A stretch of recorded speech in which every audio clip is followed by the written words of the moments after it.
We often hear from people that science is all they need, while religion is a myth and it is not backed with any proof. Today, we're going to talk about the 5 famous scientists who searched for the truth and ended up accepting Islam. Professor Jackie Yi Ru Ying, born in Taipei, capital of Taiwan, completed her primary education in Singapore. At 15, her family decided to move to New York, where she completed her bachelor's in engineering. Deciding to pursue her graduate studies, she enrolled in the prestigious Princeton University in New Jersey and graduated with a master's and a PhD in chemical engineering.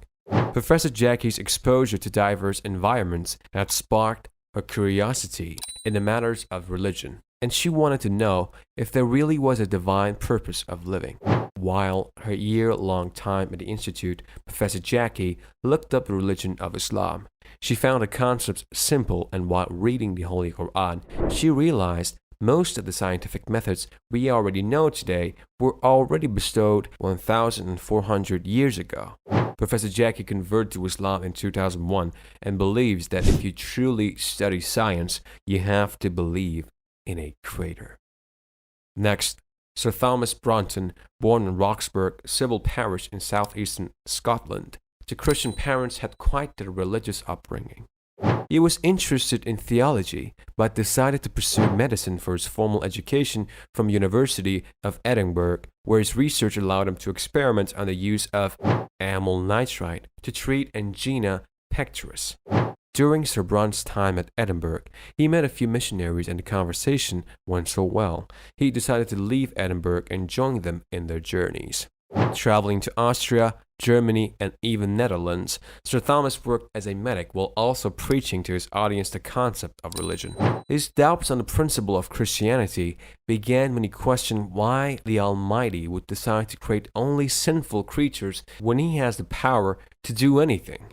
Sir Thomas began to search for a religion that speaks well of the God it worships and scouted hundreds of books to understand faith. His efforts led him to discover Islam, and while situated in a long-lost village called Ikra in India, Sir Thomas accepted Islam and changed his name to Jalaluddin Brunton.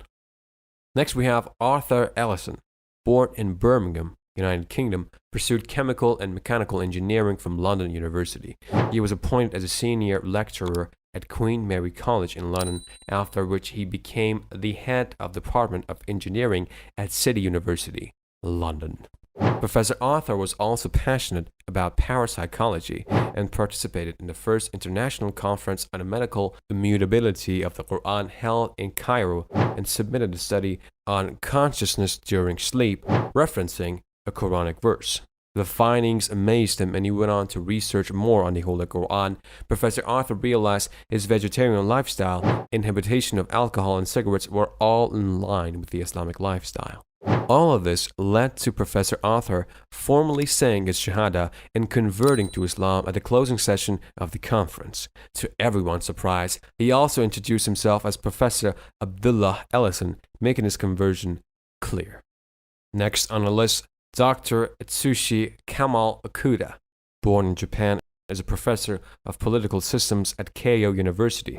Dr. Okuda had always believed there was no God and that everything divine was a myth. However, in his 6th year of college, Dr. Okuda decided to participate in an Islamic legislation lecture purely to compare it to other religious legislations. The lecture allowed Dr. Okuda an insight in Islam and made him want to know more. His efforts to research on Islam led him to a research paper that referenced an ayah from Surah Al-Hijr, translating to, "And indeed, we created man from sounding clay of altar black smooth mud."